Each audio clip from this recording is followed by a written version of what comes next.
ফের রাজধানীর শিক্ষা ভবনের সামনে বিক্ষোভে সরব হল টেট উত্তীর্ণ কর্মপ্রার্থীরা। টেট 1 ও টেট 2 পরীক্ষায় উত্তীর্ণ হওয়া কর্মপ্রার্থীরা দ্রুত নিয়োগের দাবিতে সরগরম করে শিক্ষা ভবনের সামনে। 2024 সালের ব্যাচের সমস্ত টেট উত্তীর্ণদের একসঙ্গে সকলকে নিয়োগ করার দাবি জানাল কর্মপ্রার্থীরা। আজ নিয়োগের রাজ্যে জানিয়ে রীতিমতো মিছিল করে নিয়োগের কথা জানান দিয়েছে বেকার কর্মপ্রার্থীরা। কর্মপ্রার্থীদের অভিযোগ, নিয়োগ নিয়ে শিক্ষা দপ্তর নানা বাহানা করে যাচ্ছে।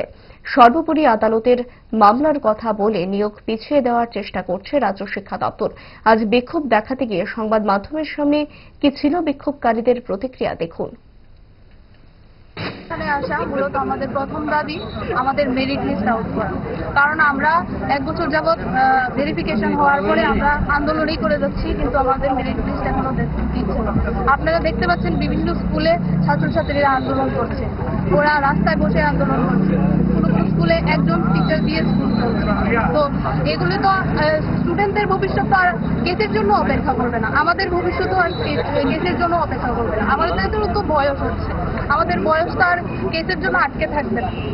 2024 যারা টেট পাস করি তারা মূলত এখানে এসেছে আমাদের ন্যায্য দাবির জন্য। আমাদের 2024 টেট পাস করেছি, কিন্তু আজ পর্যন্ত এখনো কোনো মেরিট লিস্ট আউট হয়নি।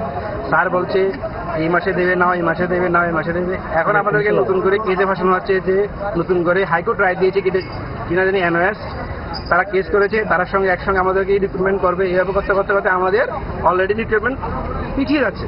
কিন্তু দেখা গেছে কি বর্তমানে বিভিন্ন স্কুলগুলিতে শিক্ষক স্বল্পতা রয়েছে, প্লাস প্রত্যেক দিন কোনো না কোনো স্কুলে ছাত্রছাত্রী আন্দোলন করছে শিক্ষকের জন্য, কিন্তু নিয়োগপত্র নেই। প্লাস আমরা কিন্তু এখন অভারেজ হয়ে যাচ্ছি, অভারেজের পথে, কিন্তু আমাদের কোনো নিয়োগপত্র নেই। তা আমরা চাই যে যত দ্রুত তাড়াতাড়ি সম্ভব আমাদের মেরিট লিস্ট আউট করো এবং আমাদেরকে রিক্রুটমেন্ট করো।